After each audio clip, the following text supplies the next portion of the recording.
Então, vamos convidar todos à mesa, e aí as perguntas podem chegar, tá? E eu vou passando para vocês as perguntas para cada profissional. Bom dia a todos, eu sou a Joana Simas. Além de paciente dela, eu também sou profissional da saúde. Também fiz pesquisa na Unifesp, e a minha pergunta vai para a Jennifer. O que a gente pode fazer quando é paciente para suplementação, para diminuir essa inflamação que tanto prejudica, e também quais alimentos evitar para estar diminuindo esse estresse oxidativo que também prejudica os neurônios? Eu só não peguei o seu nome, desculpa. Joana. Joana, deixa eu só repetir para ver se é isso. Quais suplementos poderiam ser utilizados e quais alimentos poderiam ser evitados, certo? Tá. Eu vou falar o que eu falei ontem, tá? Vai depender muito também do que o paciente tem por trás. Quando a gente fala a nível inflamatório, do jeito que é, muitas vezes a gente vê, até no slide do Dr. Marco Cheia, tinha uma questão do sangue, da ferritina, e que é pouco vista. E o que a gente repara lá no ambulatório de BH, por exemplo, é uma ferritina bem alta, sabe? Então, com a alimentação, muitas vezes a gente não consegue fazer uma redução e a gente entra, muitas vezes, com suplementação. E a suplementação vai depender muito, porque ela pode ter muitas interações e até, muitas vezes, atrapalhar em coagulação. Então, depende muito. Mas posso dar alguns exemplos. Por exemplo, a gente tem curcumina, por exemplo, que a gente pode utilizar. Um extrato da pimenta, que a gente fala que é a piperina. Existem outros, mas é claro que a gente tem que olhar para o paciente como indivíduo, mas são uns exemplos, né? E alimento como um todo também pode depender. Nós temos estudos antigos que falam um pouco de suplementação que a gente não pode utilizar como suplementos a nível de academia mesmo. Então, a gente tenta evitar. E outros também que a gente avalia paciente a paciente. Mas, a princípio, o que poderia trazer mais agravos seriam esses suplementos mais a nível de academia, de agravos assim que vem mais à cabeça, importantes assim. Respondi? Nada. Mais alguém? Bom dia, me chamo Rodrigo, sou fisioterapeuta respiratório, mas eu queria fazer uma pergunta para a Márcia. Eu estou com uma paciente que ela foi diagnosticada com ela há 4 anos, mas agora ela começou a ser acompanhada em BH. E o médico neuromuscular de lá falou com ela que ela deveria usar o FACE para estimulação do músculo e tudo. Eu, particularmente, não sei como é que estão as pesquisas com relação à eletroterapia e gostaria de saber se realmente tem alguma indicação, contraindicação, como é que está atualmente. Bom dia. No passado, né, já foram feitas várias pesquisas, né, em relação ao FES e doenças neuromusculares sem nenhum resultado, né? No momento, eu não sei. A professora Rita está aí. Rita, você tem alguma outra experiência? Nenhuma. Tá. Porque, assim, foram feitas pesquisas e não tiveram resultados. Então, assim, se não tem nenhum resultado, eu acho que não tem porquê fazer esse tipo de terapia sem resultados, né? É muito melhor nós fazermos exercícios isométricos, fazermos outras técnicas do que ficar utilizando o FES. Deixa só eu complementar um pouquinho, que apesar de eu trabalhar com a parte respiratória, a gente acaba trabalhando com tudo, né? O que vocês perceberam na aula do professor Marco Cheia é que o fator inflamatório é o grande problema que nós temos na esclerose lateral amiotrófica.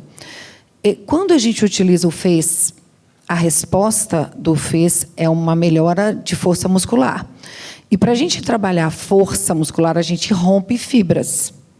E, todas as vezes que a gente rompe fibras, a gente tem um processo inflamatório. Então, absolutamente nenhum tipo de exercício que rompa fibras pode ser realizados na esclerose lateral amiotrófica ou na doença do neurônio motor. E aí inclui todas as doenças do neurônio motor que o Dr. Marco Cheia colocou. Então, o FACE, ele é um dispositivo para ganho de força. Então, ele faz contrações rápidas e fortes. E ele não vai ter resposta absoluta em ganho de força de pacientes de esclerose lateral amiotrófica. Nem eletroestimulação abdominal, nem eletroestimulação de nervo diafragmático, e a gente tem um trabalho muito grande que foi descontinuado por conta do marcapasso diafragmático, que fazia um estímulo no músculo diafragma e, em algum momento, ele se perdeu.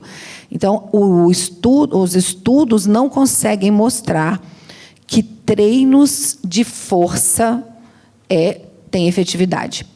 O que os estudos estão mostrando é que existe a necessidade de se fazer exercício, não de força. Porque quando a gente faz um exercício num paciente de doença neuromuscular, a gente mantém ativo o que ele ainda tem.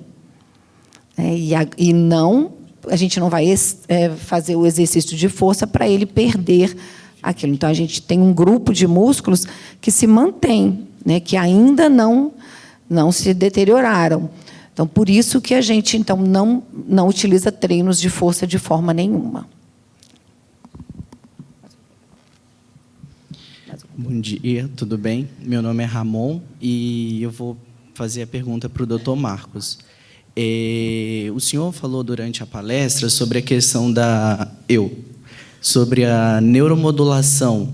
A TMS, o senhor usa só para a questão do diagnóstico do paciente com ela ou também sobre o tratamento? Ramon, a TMS é uma coisa assim, relativamente nova. Quando eu estava fazendo residência, na verdade, quando eu comecei a especialização em neuromuscular, isso 2000, tem um colega que eu conheci e a tese dele foi em TMS, para fazer diagnóstico em doença do neurônio motor.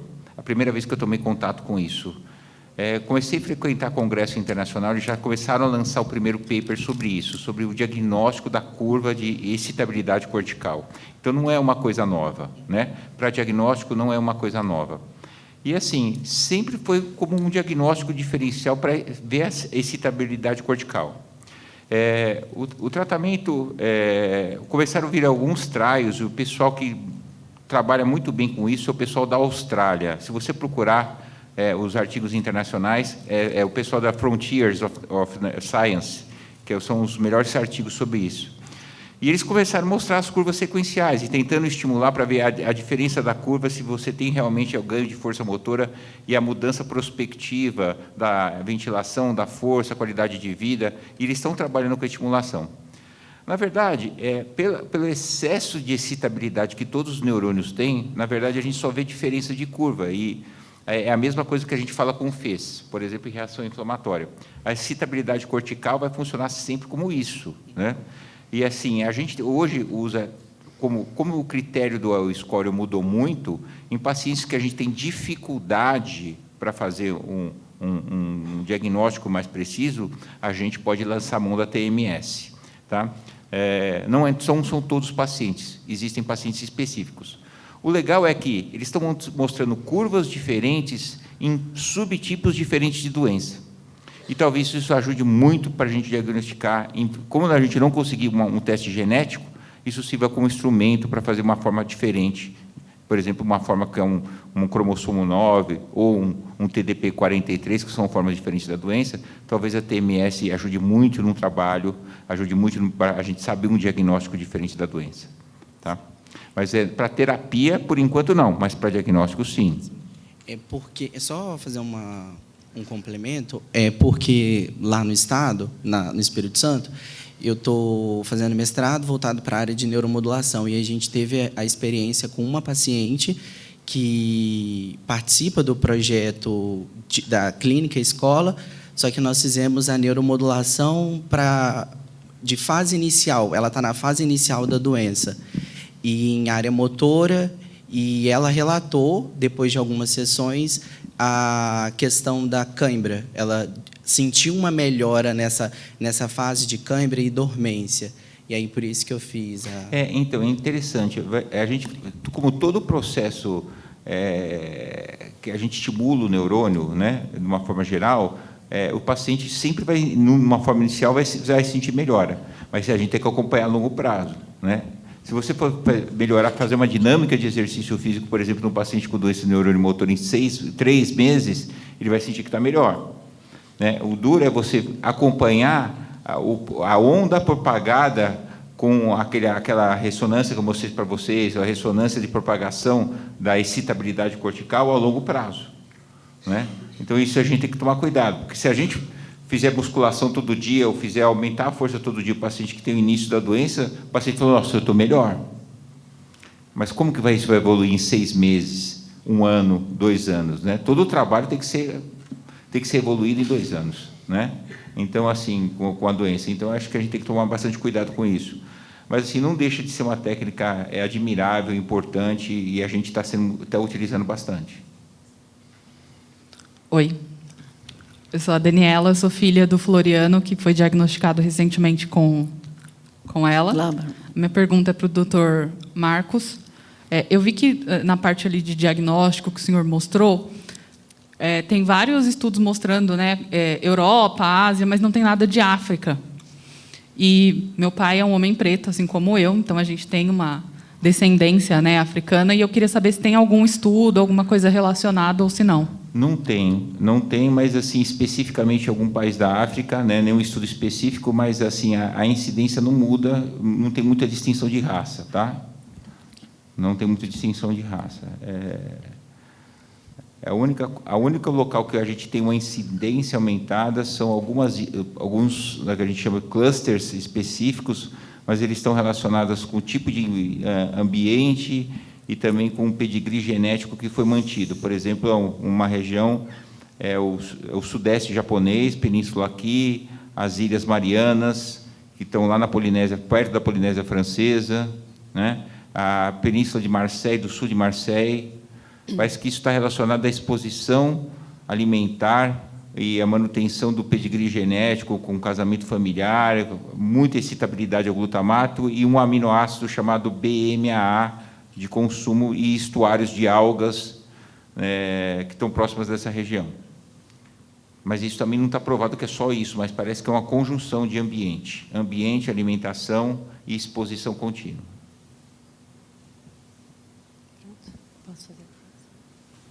Ana Lúcia. Olá, eu sou Ana Lúcia Chiappetta e eu tenho uma pergunta principalmente para o Dr. Marco Antônio Queia, para os fisios respiratórios e para a fonoaudióloga, que eu acho que é um grande entrave nosso quando o paciente chega no hospital. São os protocolos hospitalares para manejo de saliva. Então, nosso paciente ele precisa ir para o hospital, muitas vezes é necessário a entrada dele hospitalar, e ele chega com um protocolo de medidas xerostômicas e somente aspiração, com uma dificuldade muito grande de compreender o uso de assistente de tosse, ou mesmo que a medida xerostômica não é boa para o nosso paciente. E nós temos um médico lá. Então, Marco Antônio, eu pergunto, o que nós, terapeutas, podemos solicitar aos médicos que acompanham os nossos pacientes para que tenha um protocolo diferenciado ao paciente com doença do neurônio motor? O que a gente pode solicitar, na verdade, a gente pode solicitar tudo que a gente quer. Na verdade, a gente solicita tudo. O tipo de paciente, por exemplo, se é um paciente bulbar com cialorreia excessiva, a gente está vendo que ele está retendo secreção mucopulmonar, precisa fazer coffee assist 3 a 4 vezes por dia. Essa é a principal causa da cialorreia dele. Tem que fazer, eu solicito, a gente tem que solicitar. O que a gente vai fazer para a cabeça do médico mudar é uma coisa diferente, né? São protocolos que têm que ser implantados como diretrizes para hospitais, né? Tanto público como particulares, eu acho, de uma forma geral. As diretrizes clínicas de atendimento dos pacientes, do ponto de vista de xerostomia com medicação, eu acho que em alguns hospitais já tem, né? Agora, a qualificação do quadro clínico do paciente, até com ventilação, até, né? Vamos partir até por um ponto de vista até um pouco anterior, ventilação também. é uma coisa que está começando a entrar na cabeça agora, depois de algumas pessoas frequentarem alguns cursos e estão aprendendo o que está acontecendo, o manuseio clínico e nutricional, respiratório, tudo, de uma forma geral. Isso está começando a entrar na cabeça agora do nosso centro aqui em São Paulo, em alguns hospitais que são melhores. Eu acho que tudo isso depende de intervenção. Eu acho que, faz pouco tempo, eu trabalho basicamente no hospital aqui em São Paulo, e também está no ICE, há pouco tempo atrás, eu estava no ICE, no Oswaldo Cruz, não tinha Coffee Assist. Hoje tem.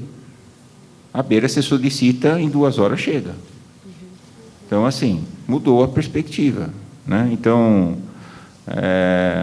acho que assim, as coisas estão mudando, estão vendo que mudou, o uso está maior. Eu acho que tudo isso vem de informação, isso tudo vem de cursos, vem de internet, vem de divulgação, né?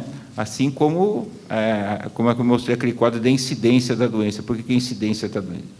Eu comecei a trabalhar numa época, eu me sinto um dinossauro aqui falando como fazer o diagnóstico da doença, porque eu comecei a falar isso desde quando a gente começou. Você sai com essa de dinossauro, é só para você. Então, tá? a gente lembra disso, mas para falar de doença, assim, já na luta dessa doença, mas assim, a gente brinca que faz muito tempo, né? E que a gente saía para o Brasil com um slidezinho montado atrás do braço, dando aula para o pessoal de clínica para falar o que é doença do neurônio motor. E ninguém sabia. Ninguém sabia. Ok. Né? Ale, e se puder falar da sua experiência em Goiânia, ou a Tamara também em BH?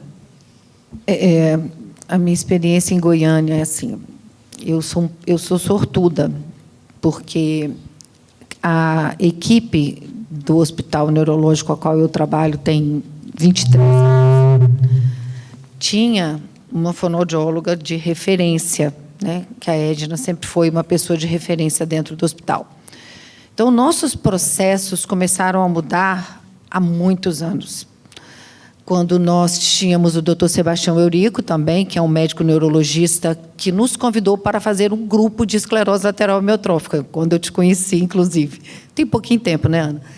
Mas, a partir desse momento, a equipe médica é que solicita. Então, hoje, por exemplo, nenhum paciente do hospital, e aí não é só de esclerose lateral amiotrófica, mas nenhum paciente do hospital sai com uma cânula para casa que não seja uma cânula de utilização domiciliar. Nenhum paciente de esclerose lateral amiotrófica é ventilado com oxigênio puro.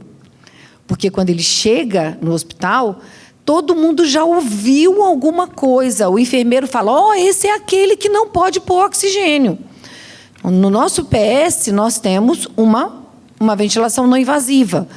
Isso é cultura institucional. E isso partiu da equipe, né? Então, por exemplo, mas cadê a equipe, né? Cadê a equipe aqui para ouvir isso? E o que vai começar a acontecer, que, por exemplo, eu fiquei muito feliz quando eu vi o programa agora do simpósio lá da Suíça. Tem uma mesa só de respiratória, tem várias coisas de respiratória. Então, quem vai estar lá ouvindo? Muitos médicos. Muitos médicos vão ouvir, e eles vão levar isso para os países. Aí começa a formar uma coisa meio que forçada internacionalmente. Eu acredito que nós estamos nesse caminho, fora que o que a Lina falou. Nós fomos lá falar para o senador lá, pelo amor de Deus, nós estamos precisando respirar esse paciente. E aí eu acho que isso vai mudando, sabe, Ana? Mas, como eu estou te falando, por que lá no hospital a gente consegue? Porque foram muitos anos. E não é o que a gente vê nos outros. Então, em Goiânia, hoje as pessoas sabem que, não, vai lá no neurológico. Mas aqui, eu tenho certeza que o Eduardo tem uma experiência diferente, a Tamara também talvez tenha diferente. Eu e Jennifer tivemos também uma experiência diferenciada por estarmos em um hospital que é uma referência em doenças neuromusculares. Também temos, né, um privilégio que a gente está ali no berço, né, do programa Ventilar, onde nós temos 2 hospitais referências em doenças raras no Brasil. Assim, eles são vinculados mesmo pelo SUS. Então, essa experiência que a gente tem é que realmente os pacientes eles têm um hospital privado e um hospital SUS para recorrerem como referência.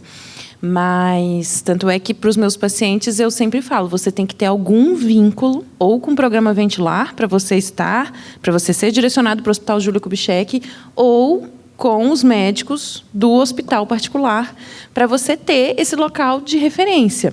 Né? Tanto é que os nossos pacientes, que também são acompanhados aqui em São Paulo, a gente fala, tenha um dos médicos daqui de BH como referência também, para você conseguir, numa emergência, ter esses hospitais que são referências, porque aí já são todos esses protocolos de uma forma muito diferenciada. Né? Eu fiz parte da elaboração de um protocolo de decanulação desse hospital que eu trabalhava, e a gente já colocou o protocolo de desmame difícil, que a gente conseguiu criar todo o passo a passo, inclusive para um paciente com doença neuromuscular. Então, assim, institucionalmente, a gente conseguiu modificar. Mas é o que a Alessandra está falando. Você tem que ter pessoas envolvidas, você tem que ter pessoas que sejam referência para que realmente levantem essas bandeiras dentro das instituições. E tanto é que uma dificuldade muito grande nossa, às vezes, é exatamente você conseguir orientar sobre um paciente seu que está numa instituição que você não tem nenhum vínculo. Isso é uma guerra muito grande, é luta para os médicos referência para tentar trazer o paciente. Quantos pacientes que a gente já viu saindo de hospitais particulares e indo para o Júlio Kubitschek 100% SUS, porque lá o tratamento ia ser totalmente diferenciado e adequado para o que o paciente precisava. Então, a grande dificuldade é essa.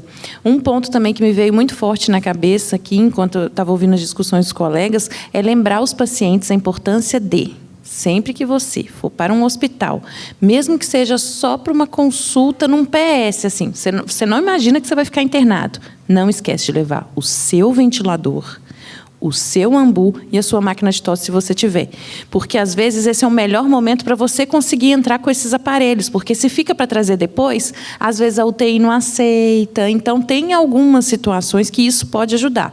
Embora nós sempre escutamos relatos de que o paciente levou tudo e o hospital não deixou entrar o equipamento do paciente.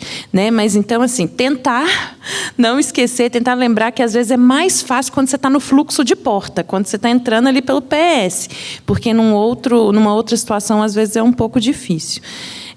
E o principal é, realmente, a gente fazer esse trabalho de formiguinha. Então, levar sempre o alerta médico, tentar, né? Mas, como o doutor falou, é complicado, às vezes, a gente conseguir entrar na cabeça dos colegas que não são. Mas é o nosso trabalho de formiguinha, né? A gente fica extremamente frustrado quando, às vezes, a gente está em eventos grandes e vem pessoas que não são envolvidos na causa neuromuscular trazerem informações que são completamente, assim, desserviço para a causa, né? A gente sente, assim, extremamente triste, desanimado, porque para a gente, né, principalmente a gente que faz parte do terceiro setor, a gente que está tão envolvido nas associações, para a gente não é só mais um paciente, para a gente não é só mais uma situação, a gente tem um envolvimento passional com a causa. Então, a dor de vocês é muito a nossa dor também. Então, a gente entende essa frustração, mas é o trabalho de formiguinha, e quanto mais a gente tentar divulgar informações corretas, mais a gente está contribuindo para o todo. Bom, aqui em São Paulo, acho que a gente não tem a mesma sorte, né? É um estado muito grande, muitos hospitais, a gente não tem um hospital de referência. O que eu estava conversando com o Dr. Marco, a gente tem hospitais que têm uma abertura melhor para conversar. Então, é muito comum o nosso paciente internar num hospital e aí ele aciona o médico dele, o médico vai lá, conversa com a equipe e aí tenta puxar um profissional especializado para conversar. Muitas vezes a gente não é aceito, né, porque as pessoas entendem que não tem necessidade desse suporte externo do hospital e outras não. Quando a gente é bem aceito num hospital, a gente acaba tornando aquele hospital de referência e encaminhando os pacientes para lá porque já tiveram casos e sabem conduzir. Né, a gente tem, né, exemplos também que o Dr. Marco vai lá, orienta aquela equipe, troca o plantão, trocou a equipe e mudou tudo. Isso acontece também dentro daquela instituição. Então, é isso que a Tamara falou, é um trabalho de formiguinha, a gente precisa mudar essa realidade. Eu acho que a Procura, enquanto associação, a gente tem esse papel também, né, talvez de projetos direcionados para hospitais, que eu acho que dentro do manejo respiratório é a pedra no sapato, né? E eu costumo dizer, a nossa área né, o pessoal lá da terapia intensiva, eles tragam evidências do que vocês estão falando. Só que a gente está falando de uma doença rara. E quando a gente vai ver as evidências nos estudos, essas evidências são baixas quando a gente fala de classificação de estudo. Né? Você não vai estudar um paciente de ELA, colocar um no ventilador e deixar o outro sem ventilador para ver o que resolve. Né? Então, isso é muito... Então, a gente acaba brigando no hospital, acaba que... Lá vem o povo da neuromuscular, né? Encher o saco, é o que eles falam. Então, são vários gaps, né? E eu acho que a associação, a gente precisa de projetos focados e direcionados para hospitais. Por exemplo, tem o INAME, que é de atrofia muscular espinhal. Tinha um projeto INAME nos hospitais, para levar até os hospitais... isso daí eu acho que é um projeto legal, e eu acho que consenso de especialista também, né? Está na hora da gente também se mobilizar e talvez fazer um documento para a gente chegar lá no hospital e mostrar, olha, nós temos um documento aqui. Né? Então, é isso, é um trabalho de formiguinha e que precisa ser mudado. Né? O paciente, enquanto ele recebe o diagnóstico, o tratamento dele lá é domiciliar, ambulatorial, ele vai bem, mas quando ele chega no hospital, se depara com esses problemas aí. Boa tarde, Daniela.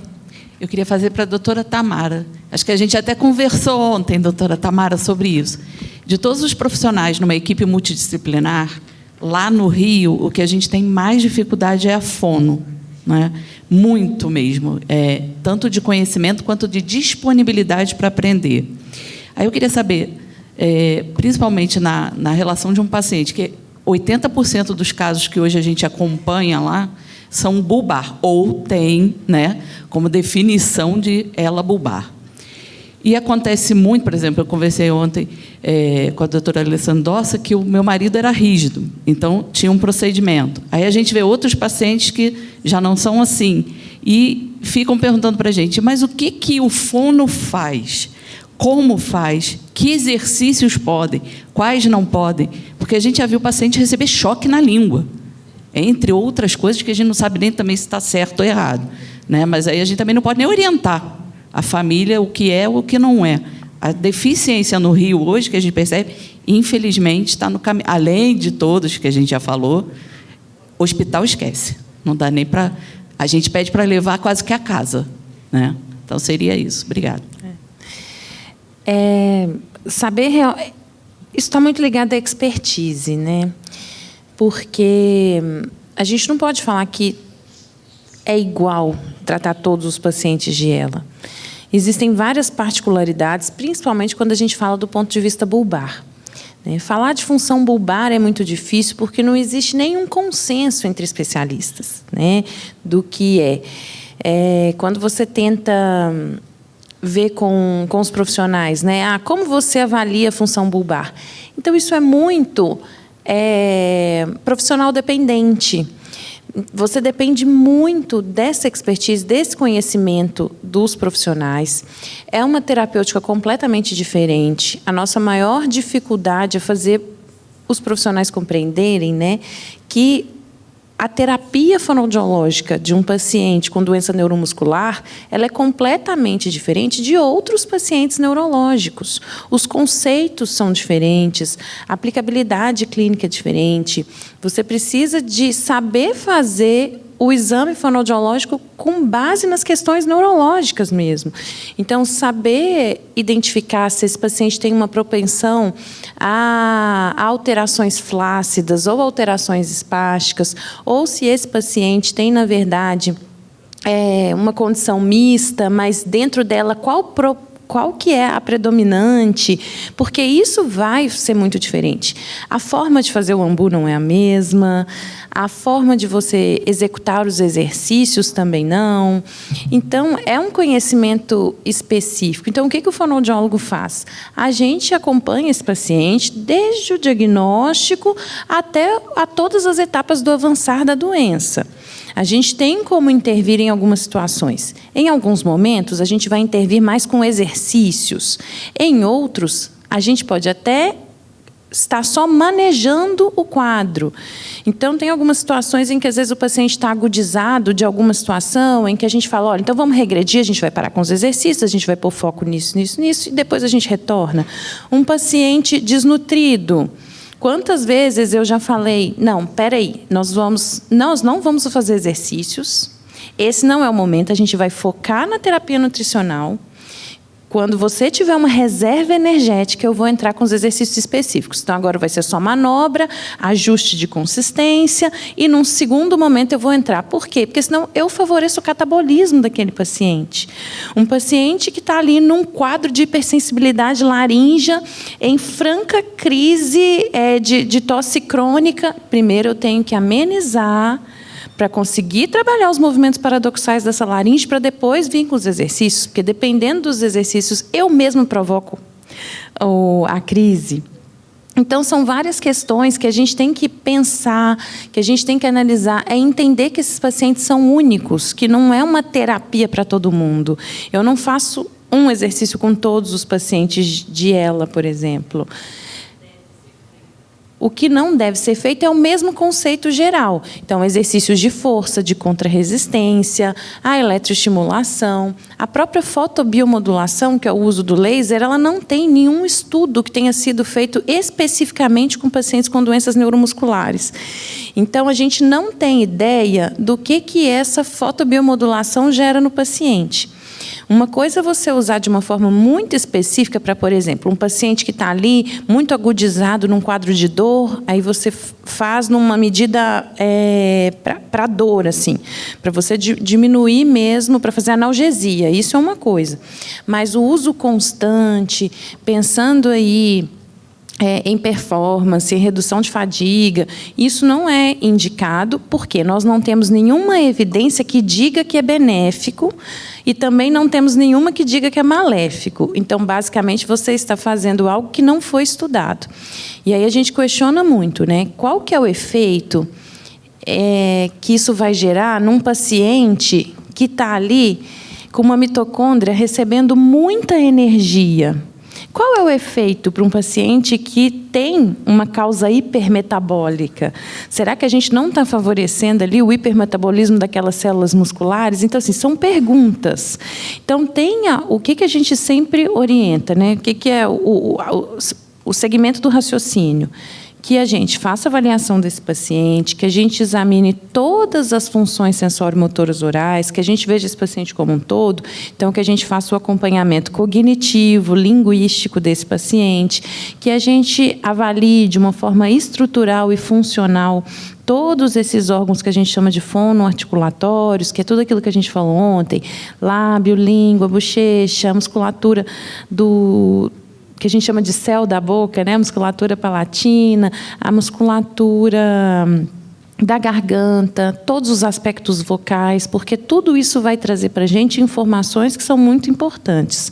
Que a gente avalie a alimentação desse paciente, que a gente veja sobre a deglutição, que a gente encaminhe esse paciente para os exames complementares, sempre que possível, videodeglutograma, videoendoscopia da deglutição, porque todos esses exames trazem informações muito importantes para o nosso fechamento diagnóstico. Que a gente acompanhe a alimentação desse paciente, que a gente adeque a alimentação a cada viabilidade desse paciente, que a gente contribua para as questões de qualidade de vida dele, mas também que a gente, na escolha dos exercícios, que a gente vá mais para uma linha do funcional. Então, a gente pode também, quando o paciente já inicia ali com distúrbio ventilatório restritivo, que a gente traga o uso do AMBU associado à fonoterapia, mas que o AMBU ele tem que ser uma base para os exercícios fonoaudiológicos, porque a gente não pode estar ali fazendo a mesma coisa que os fisioterapeutas fazem. Então, ele é ali a base dos exercícios fonoarticulatórios, ele é para o paciente descansar entre um exercício e outro. Então, a gente fala mais sobre essa linha terapêutica, tomando muito cuidado com resistência, com carga, porque tudo isso, como um todo, pode ser maléfico. Mais uma, gente, nós vamos deixar essa pergunta como a última pergunta, porque nós estamos com o avançar da hora, mas os nossos profissionais estão à disposição para responder. Boa tarde a todos. da mesa. A minha pergunta é para o doutor Marco Antônio. Eu já acompanho ele há muito tempo no YouTube. O senhor fala no YouTube que o colesterol não pode tomar remédio. O colesterol. Quando eu digo isso para minha cardiologista, ela bate na parede e volta. Ela acha que deve tomar o remédio da colesterol. A segunda pergunta é sobre o cannabis. O senhor falou bem pouco do cannabis. Eu uso cannabis e melhora muito a minha articulação e caibas. Eu praticamente o uso da cannabis, eu não tenho caiba, eu consigo fazer fisioterapia motora, alguns exercícios. Vamos lá. Qual que é o nome do senhor? Márcio? Marcos Ferreira, nome bonito. Marcos.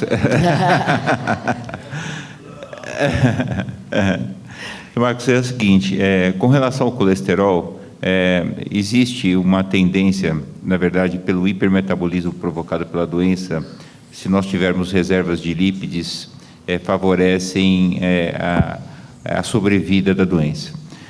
Existem alguns trabalhos feitos, um grupo importante, um grupo nos Estados Unidos, um grupo europeu, chefiado pelo Hospital Karolinska, na Suécia, aquele hospital que entrega o prêmio Nobel no mundo, é um trabalho muito bem feito, com mais de 5.000 pessoas, né? Em que eles acompanharam pacientes que faziam a dieta rica em triglicérides e colesterol, né?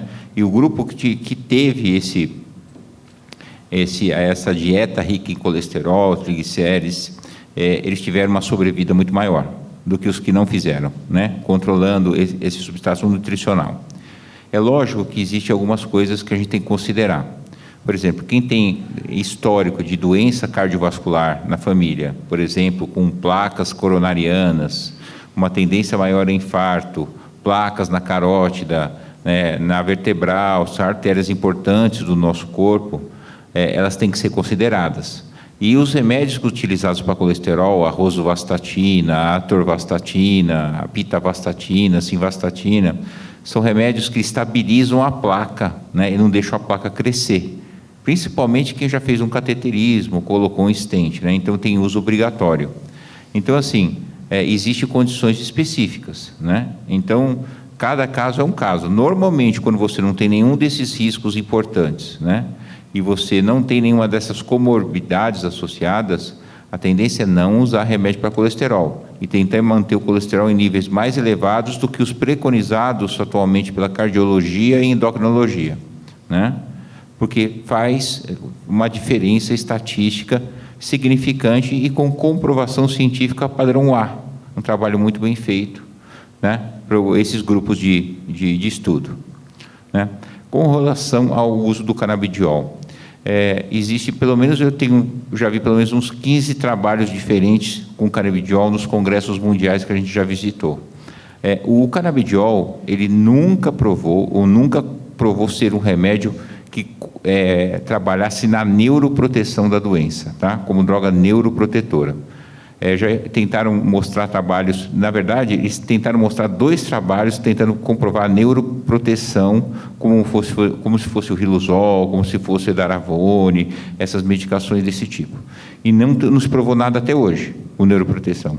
Talvez até a gente tenha futuramente, agora que a indústria relacionada ao canabidiol aumentou muito, e patrocina alguns trabalhos, lembrando que existe aquela excitabilidade do córtex cerebral, né, córtex motor. A gente não tem nada significativo até hoje. O que a gente tem é realmente trabalhos que diminuem os efeitos colaterais, secundários a tudo isso. Por exemplo, fasciculação, cãibra, aumento da alteração comportamental. Existem sim trabalhos, e esses trabalhos mostraram benefício, usando canabidiol, mas não para doença, não para proteger a doença, mas para controles de efeitos secundários, né? E aí, quando a gente pesa o risco e benefício, a possibilidade de você comprar o canabidiol e se comprar medicamentos que fazem a mesma coisa para fasciculação, para cãibra, e assim pesar o risco-benefício do custo, existem pessoas que não têm a condição de usar o canabidiol e usam outras medicações. Tem gente que pode usar entre uma e outra, tá? Então, assim, por que a gente prescreve ou deixa de prescrever? É uma questão pessoal, às vezes, né? Mas é uma questão que não deixa de ter a sua significância. Realmente, tem alguns trabalhos que mostram que tem o benefício para fasciculação, cãibra, controle comportamental, alteração de ansiedade, né? Já provaram. Tem, pelo menos, acho que 2 trabalhos suíços e 3 holandeses que são bem significantes na contenção de sintomas secundários. Tá bem? Só para completar a primeira pergunta, a nível de estatina, esses medicamentos que reduzem o colesterol. Quando a gente vai um pouquinho mais para a bioquímica também, e quando a gente fala em ela, se a gente associar as duas coisas, a gente fala muito em mitocôndria, né? Então, a gente fala em possível não, disfunção mitocondrial, em doenças neuromusculares. Quando a gente tem a presença de estatina, a gente reduz muito os níveis de coenzima Q10. E muitas vezes é uma da estratégia que a gente utiliza. E isso não é muito falado, que as estatinas fazem isso. Então, qualquer pessoa que utiliza estatina reduz muito coenzima Q10. E é algo que a gente fica tentando contrapor, né? Então, se a gente for olhar para a bioquímica, além disso, a gente pode ter redução de coenzima Q10 também. Inibição diminuir o metabolismo oxidativo. Bom, gente, obrigada. Eu quero agradecer a todos os membros da banca, falar que foi muito bom.